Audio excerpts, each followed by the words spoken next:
Hello friends, a very warm welcome to Ansarkari, and again continuing the same kind of commitment which we had shown with each and every session, because it is an integral part of the whole working process which different aspirants throughout the India, they are linked with in their own manner, and that is why we provide a kind of a real-time understanding of the concepts, and then I ask you to do work so that you can get back to me personally, and then we take our journey forward.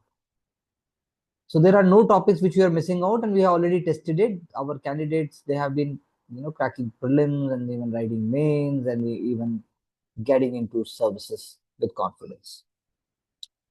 So the revision of electoral rolls is a very, very important and an ongoing issue because it is at the core of democratic principles.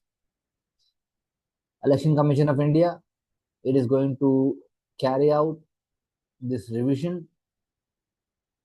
Is it for the first time or it has taken previously also, and what are the safeguards and what are the procedures that have evolved over the previous time? That is what one need to understand clearly, because without understanding that, we can't really help ourselves in uh, understanding the whole process in a smart way. So the first question arises, what is an intensive revision? Because the term intensive is a very specific term, and it showcases that there is a kind of vocabulary link with it. So special intensive revision carrying to be carried out all over India. Okay, it is not just that it is just one part of one state or so forth, and there is a political opposition, because political parties in opposition, they believe, they try to create a kind of mistrust or a kind of allegation. So the basic point is that political opposition is there when the ECI's new requirement is there for everyone, which is speaking that even for existing electors enrolled after 2003, they must furnish documentary proof to establish their date and place of birth, which is then used to determine citizenship. So it is triggering disenfranchise for a large number of potential electors, I would say. So what is the difference?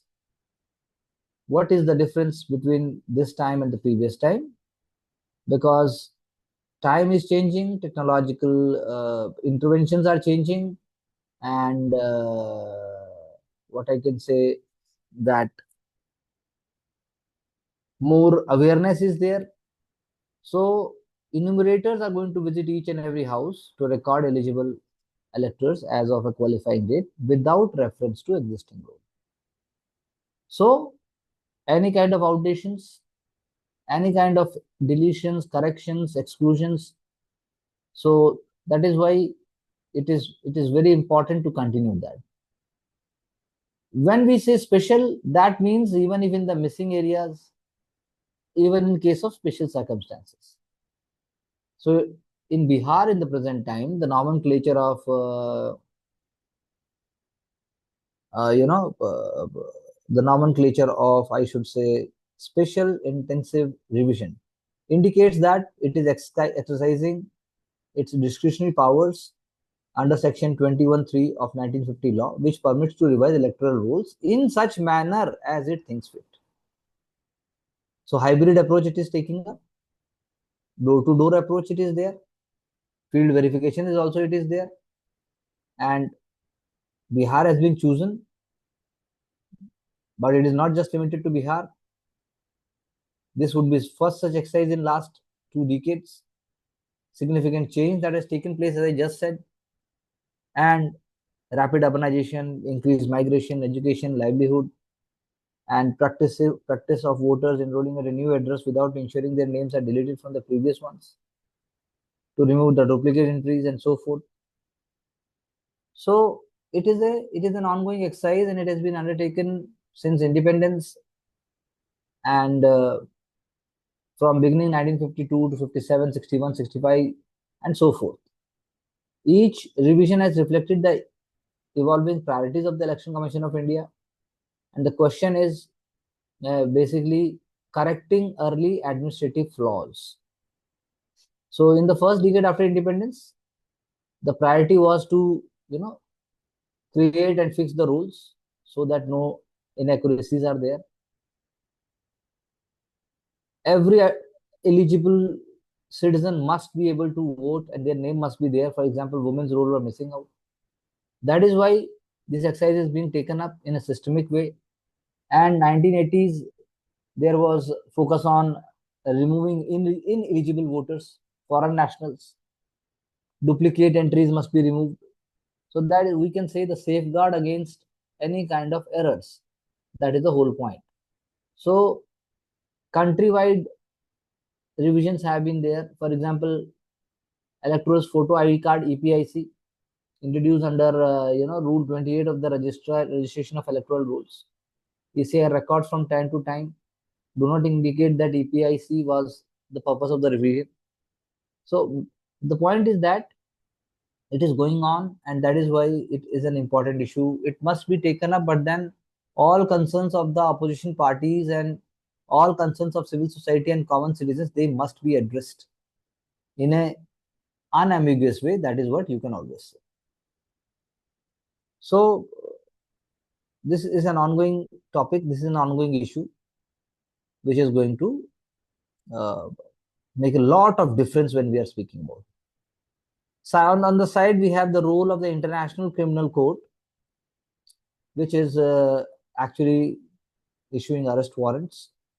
Name you must know for the interview: Akhund Zada and Abdul Hakim Haqqani. They are two senior leaders for the Taliban and the crime for persecuting women, girls, and others who oppose the gender policy of Islamist militia that rules Afghanistan.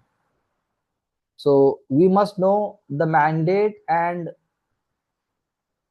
the status of ICC, International Tribunal, established under Rome Statute, an international treaty that was adopted in 1998, headquarters in The Hague, Netherlands, and started functioning after its founding treaty entered into force on July 1, 2002.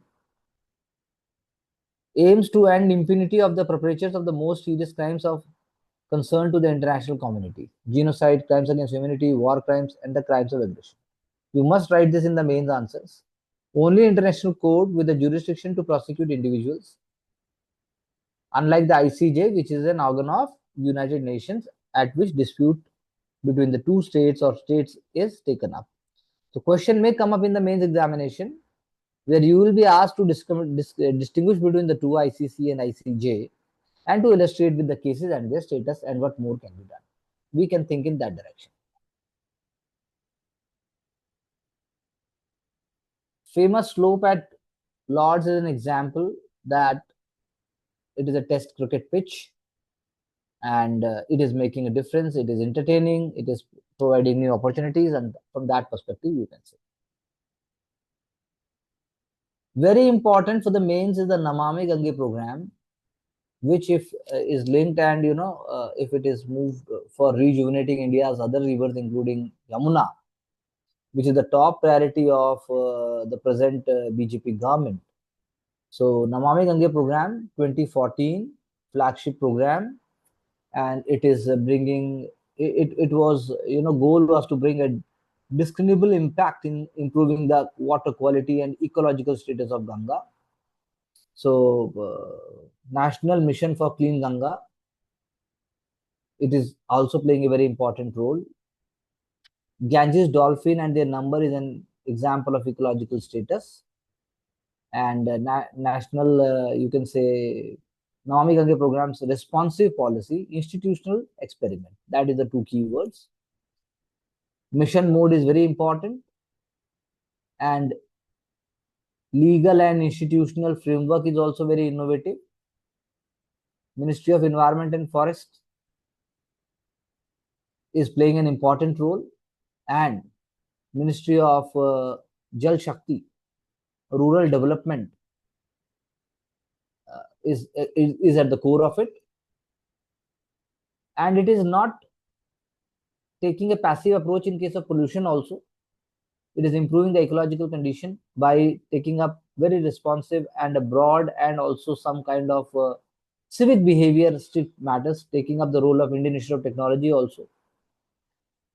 And this is going to take a lot of time. International Commission for Protection of the Rhine, established in 1950 to restore the Rhine River, made this shift only after 1980s. So, National Mission on Clean Ganges or Ganga, it has given a status of authority. So it's very important for you to understand. And National Ganga River Basin Authority, NGRBA, very important. The National Ganga Basin River Authority was dissolved, and it was replaced by National Ganga Council. Very important. So this what I discussed was just one of the institutional innovation.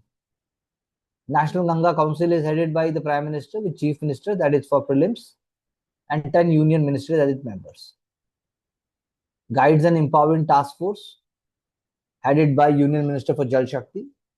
Executive Council headed by Namami Gange Clean, National Mission on Clean Ganga Director General with extensive financial and regulatory powers.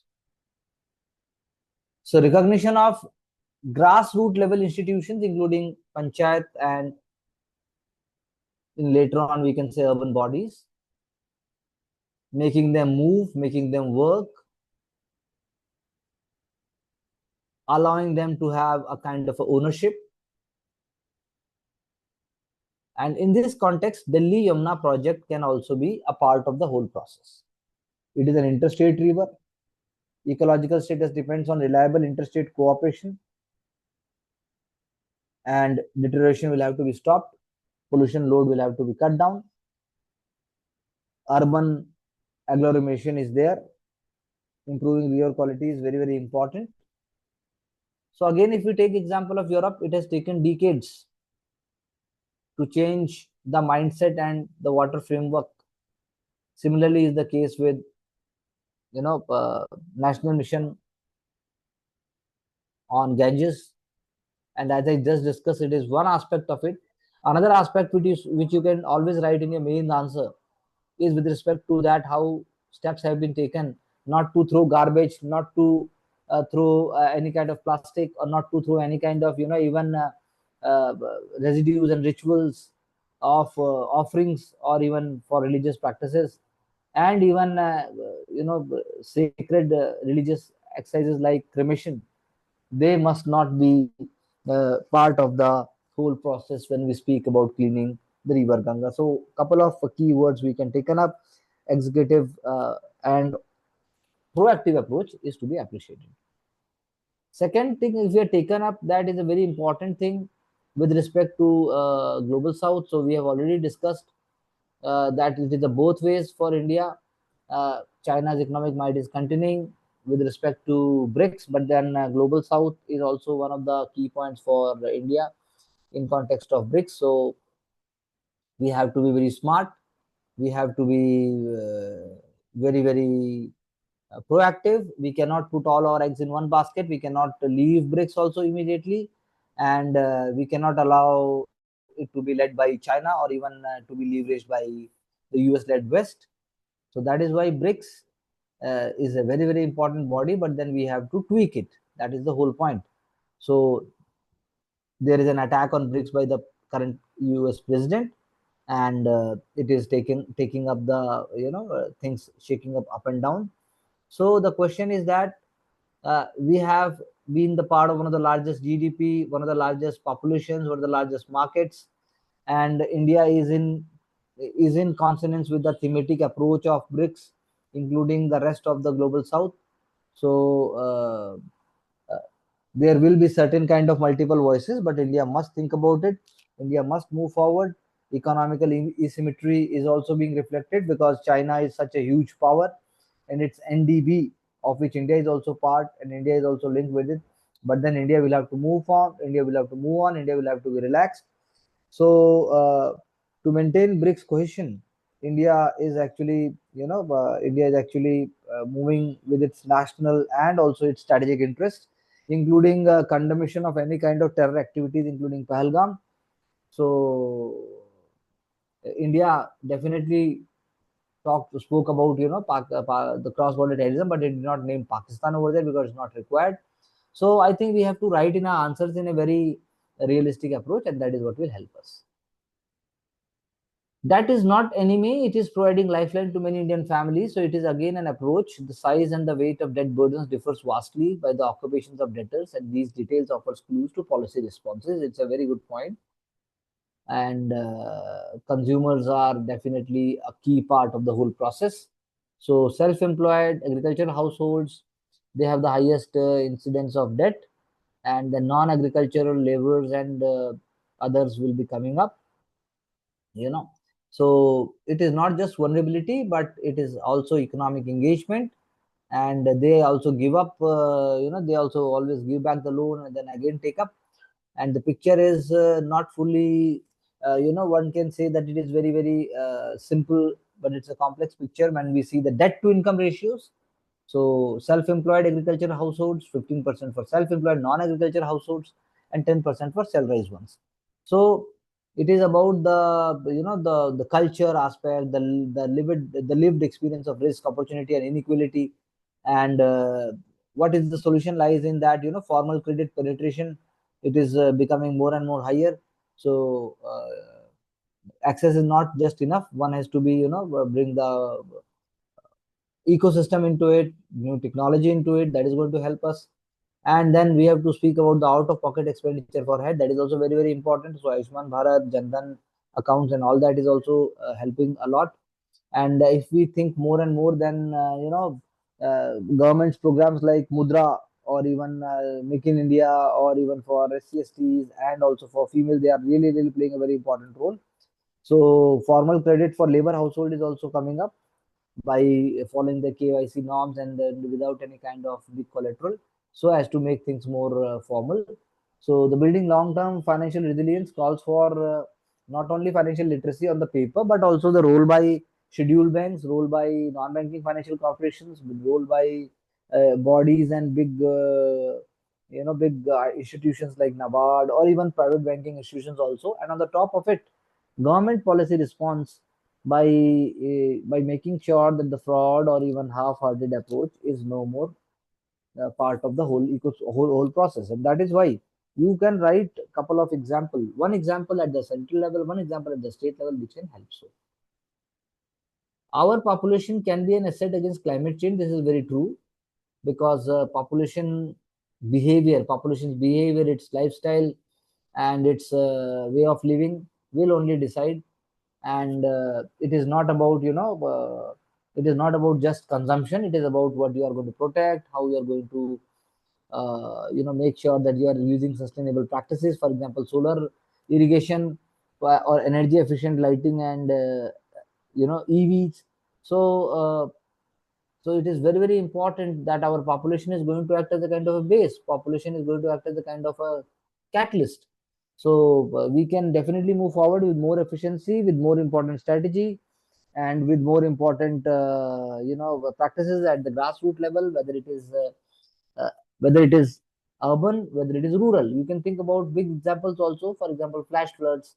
For example, take example of Gurgaon. So Gurgaon is also being flooded. Interiors of Assam are also being flooded, and you have the urban areas also getting impacted, and you have the rural area also getting impacted. That is why there is a need for a specific tailored plan why it is happening, and then investment has to be there, and the process has to be there. So that is how you can say population dynamics, including our future generation, that is children who are going to be citizens of tomorrow, they are to be trained in that direction.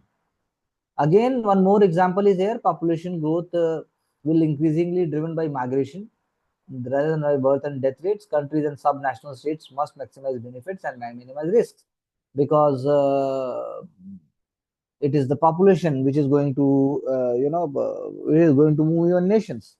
It is more important than anything on earth in one way, because if there is no population, then what is the power of a nation? Say, think about Japan, think about Italy. So today our planet, which is home to the around 8 billion people, and we can say that there is a good quality of life when we see from the past. So the question arises that how fertility rate can be maintained, and how we can make sure that there is a kind of a parity, but definitely it is not going to be a picture of the colonial past, when the colonial rule actually went on to squeeze the rest of the 70% world. Right now also the concentration of wealth is in the Western world, but then still when we speak and compare about BRICS with the G7 countries, then things are changing very, very dramatically. So the balanced regional development is the approach for that, and inevitable demands of the public services and contribution of migrants to the local economy, that must be matched and that must be appreciated. So housing, transport, health. So this is going to be there, and then only you can write about sustainable development goals, or even when you're writing about Panchayati Raj institutions in India, and that also is linked with the how much investment is being made, public investment is being made, and the role of the private sector. So from this perspective, bring out one illustration from any state and then write back and we will discuss. Ladakh to Arunachal, 30 defense projects get wildlife panel nod. So very important keyword for prelims, National Board for Wildlife. And then you have to think about that, construction of the Arunachal Frontier Highway close to Myanmar border, though the core zone of Nam Thapa Tiger Reserve subject to mitigation measures to minimize impact on habitat and wildlife. So the project is going to divert 310 hectares of forest from the tiger reserve, and it will lead to tree felling also. Similarly, is the example of 10.26 kilometer link road between Daulat Beg Oldie to the border personal meeting hut, where senior Indian and Chinese officers to meet discuss border issues at the height of 70,000 feet. This is also again very important example. So the point is that when we are moving forward, we have to make sure that a suitable and a sustainable system is in place, so that no lopsided development is happening. And it is in this context for prelims, you must remember the name of certain wildlife sanctuaries in not just in Ladakh but also in Arunachal Pradesh. For example, Pango Lakha Sanctuary in Sikkim is a very important example. In the environment series, when the prelims comes up, we always focus on such things. But I'm just telling you here, so you can write the name of animals, for example, Shapo or even snow leopard, where they are being found, lynx and marmot. So Dibang Sanctuary is very important, and other critical projects is for housing troops of artillery regiment and a field hospital, housing troop for reconnaissance, observation flight, and holding of helicopters. Infrastructure is a very, very important, and aviation base at Chayok, creation of technical infrastructure. So we can write these points not only in the general studies paper 3, but also in case of ethics and essay also. And definitely you have to keep it in my mind also when we are speaking about the interview part. So this is very, very important. You don't have to mug up everything, but you have to make sure that your broad understanding is there, and then some name you are going to write. For example, in Sikkim border outpost at Pangola in Pakyong district, and the Rishi Rongli Kupuk Road, an improvement is being seen. So that is why all these names are there. But then if you remember Project Swastik, the BRO has proposed the improvement of the Rishi Rongli Kupo Road to National Highway, that is double lane specification. So Operation Swastik, and even thinking about the border states, border areas, and you can write a short note on this. USAID shut up, but then Norman Borlaug and the role played by MS Swaminathan sir and even Mr. Rajaram. So two keywords are here.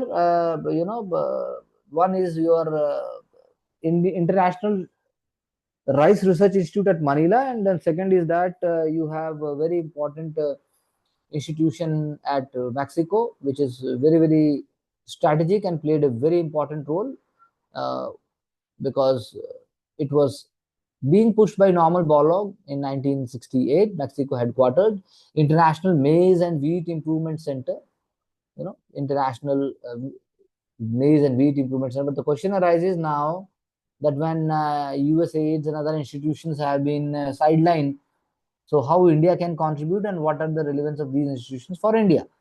At the same time, we say that it was the high yielding varieties developed by Indian scientists and also by Norman Borlaug, who was awarded Nobel Peace Prize also, which led to the high yielding varieties green revolution in India. And till all today also, we are collaborating and working with these two institutions so that we can do great. So that is why the one can say that CIM and YT has opened a double haploid facility for maize at Konegal in Karnataka, jointly with the University of Agriculture Sciences in Bangalore. So the first time it is happening in Asia. So the question is that whether India can give more budget to both the institutions and also focus on its own long-term system. That will be great. So that is why we can say we have to write the name of certain, certain great people and officers who are involved, uh, even with International Rice Research Institute. And if we write their name, like those agriculture scientists, if you Google Raja Ram sir, and even there were Pandey sir, and there were other officers who played very important role in commercialization, or you can say on helping farmers to actually grow these varieties. So that is very, very important, linking with the present times. Zonal councils have transformed into the engine of cooperation. This is an example. And what we can say is that zonal councils are not merely a forum of discussion. So 83% of issues have been taken up in the meeting of the zonal council. That is what the Home Ministry is saying in context of the Eastern Zonal Council. Regional councils have evolved from the idea of just discussion to engine of cooperation, and the issues are being put up, ideas are being put up, and then they are being solved and move on.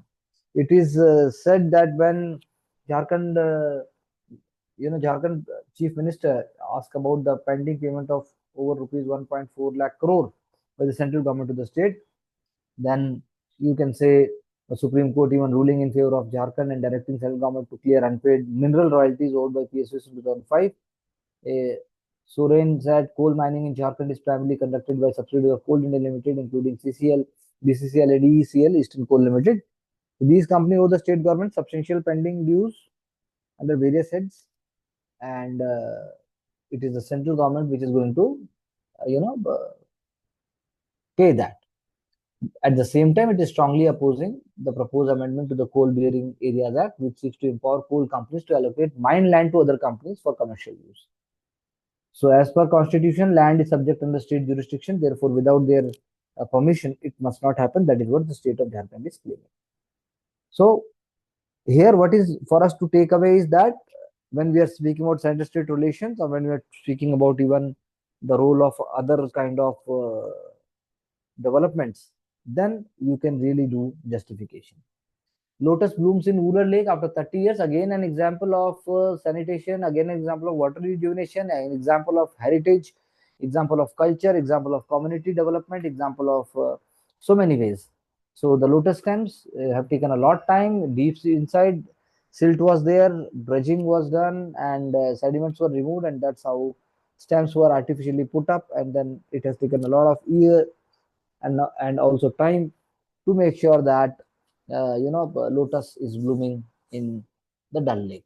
So this is again an example. So you can quote this example. You can quote what can be done in context of Bengaluru, what can be done in context of Pune, what can be done in context of any point for that matter. Again, Ashok Lavasa sir is writing that even if Election Commission of India agreed to expand the list of documents that are elected required to submit for reconfirming the satisfaction of ERO, the distinction between the two group of electors pre and post 2003 is unreasonable and needs review.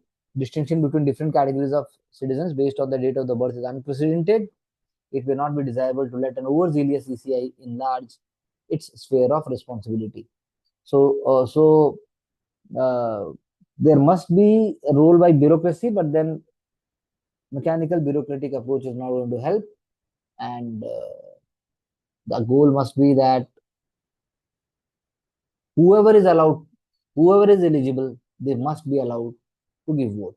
So that is what he is trying to argue. But then, as we have said, what Supreme Court has asked ECI to go on, and also it went on to justify ECI move. So that is why in answer, we have to make sure that whatever has happened, we are able to bring it here. Vadodara tragedy is an example that infrastructure maintenance, administrative negligence, role of local administration, role of citizens, civil society, and even political leadership. If they are not going to wake up, if they are not going to take up it seriously, if they are not going to speak about it, if they are not going to raise it, then such thing cannot be stopped. Morbi tragedy was there. The cardinal principle of maintenance was not used. So crumbling bridges are very, very serious, not only in terms of life, but also in terms of in terms of demoralization, and in terms of any kind of hope, and any kind of vishwas which is there with respect to the government is also broken and breached.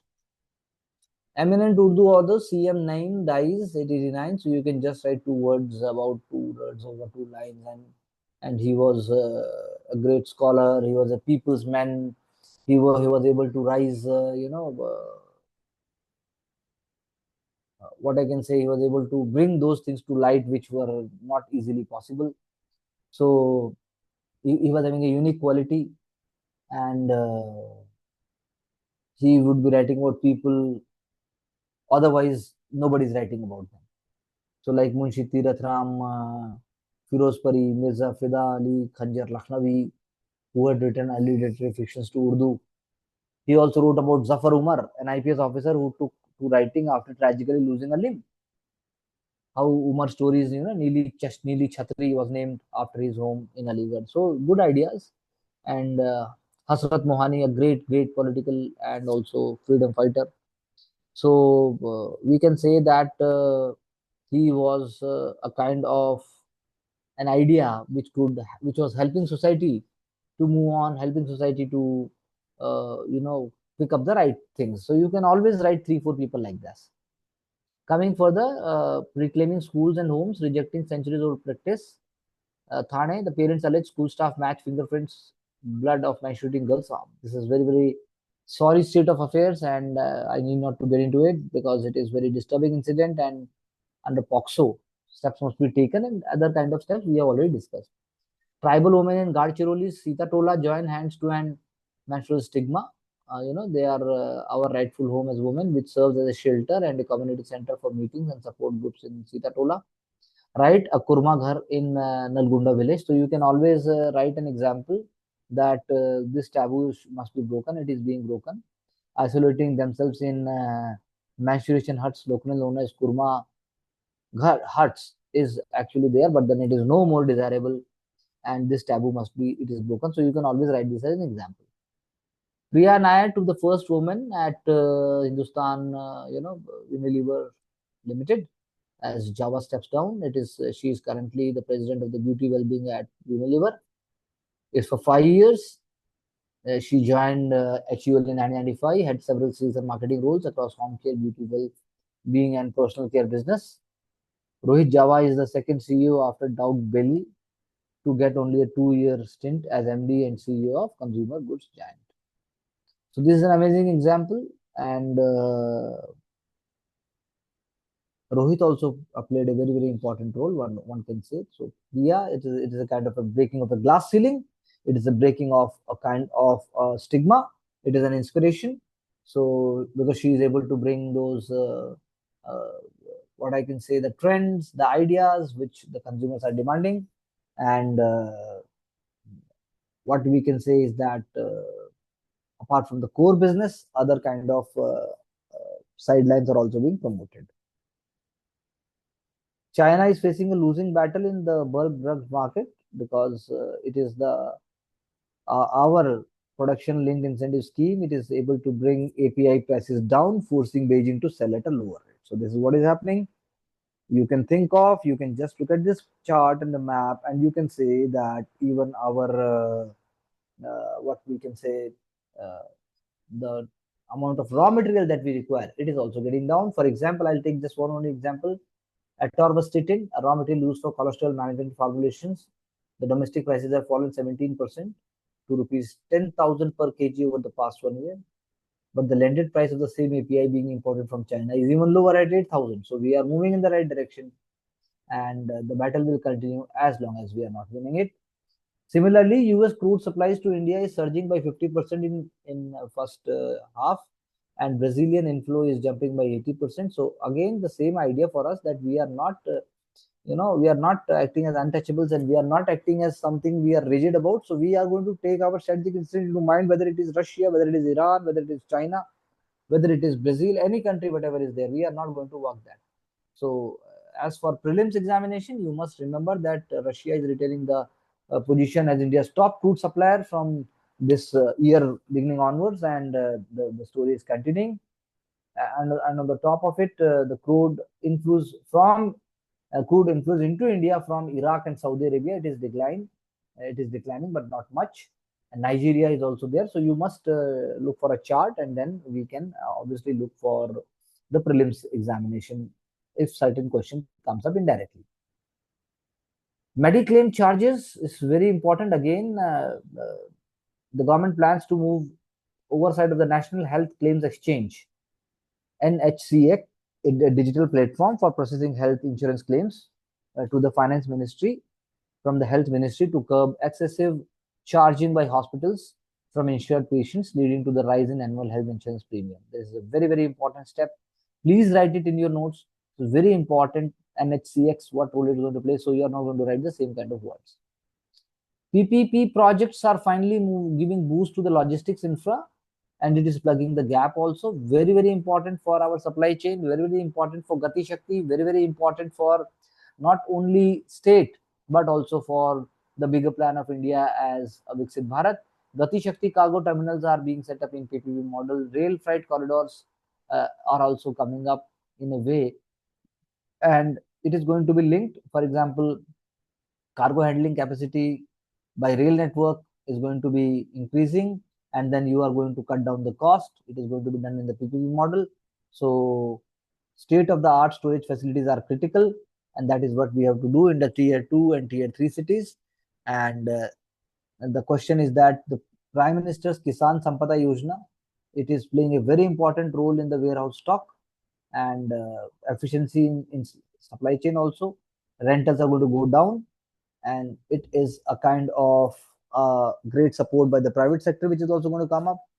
For example, the proposed Vadhavan offshore port in Maharashtra is promising to be a large all-weather deep draft facility, and Galathea Bay port in the Great Nicobar, which is going to set up, it is also going to be a great game changer. So high logistic cost will be going down round the clock. Things will be moving, and shipbuilding, domestic shipbuilding is also going to be encouraged, because 95% of the country's international cargo is still transported on the foreign ships, and we pay a huge forex, like the way we are doing for oil. Similarly, we are doing for here also. How terror networks abuse digital tools. So we already know that FATF report said that Pahalgam terrorists, they went on to use for transactions and also for for their own purposes. E-commerce sites also they used. So this is an abuse. They use over invoicing or under invoicing, transfer goods and funds between each other. They will be doing it in a disguised form, and what we can say is that it can be used for all kind of exploitation. So it is an example that how e-commerce misuse is there, and it is very, very difficult to stop it. Methods are very, very smart, because Hawala route and the cash, all these things are there, but they are also adapting to digital adaptations, including blockchains, and they are even using pseudo names. So online payment services and the mobile money. So the point of using such ideas and methods by these terrorists is very, very it is very, very important to decode it. So the question arises that online payment services and the mobile money platforms, they are attractive, and they are very, very popular. So the financial services, they are being used, but you cannot actually identify till the last moment, because something can be disguised. So the recommendation is that there must be complete control over all these kind of systems, where and legitimate any kind of transfers, they must be all verified. Transnational dimensions must also be taken care of, and we must use the role by multilateral bodies, and in fact United Nations and other bodies also, which must stop and which must provide a complete support. So there must be strengthening of risk analysis. That's what we can say. Again, Supreme Court lets Election Commission revision continue and suggest adding Aadhaar ration. That's what we already discussed. And it is an important thing. We have already discussed that. So, three documents Supreme Court suggests. It widens net and Aadhaar, ration cards, voter ID card. So, we have already discussed that, and we say, and very, very important for the coming examination mains, where we have to understand to pick this idea that what is going to work what. So this is very important, that how Election Commission of India, through representation of people elect, is actually working. And the court is not stopping Election Commission. In fact, the clear process will be subject to judicial intervention. That is what is there. Citizenship is an issue to be determined by the Ministry of Home Affairs and not the Election Commission of India. And the desire of the Election Commission to have Indian citizens on the roll is perfectly fine, but then already if someone is part of the roll and suddenly disenfranchised, that is what is the very, very great issue. So according to the rules in the RPA, in all cases of proposed voter deletions, except for the confirmed death, a notice is served, hearing is done. So this is what the actually idea is. And it is being said that Aadhaar and electoral photo card and all these ideas, they are being accepted. And the process moves on. It shows the beauty of our democratic process also, that all political parties, Supreme Court, body, central, state, and everyone plays an important role, like the way we have been doing, in order to make sure that the level rises. Otherwise, everybody is studying. There are so many ways to do it, but not everybody is going to crack this miraculous marathon examination, which we intend to do through our pedagogy and hard work. Thank you very much, and keep working and join different amazing courses of Ansarkari if you are really serious about your success. Thank you very much.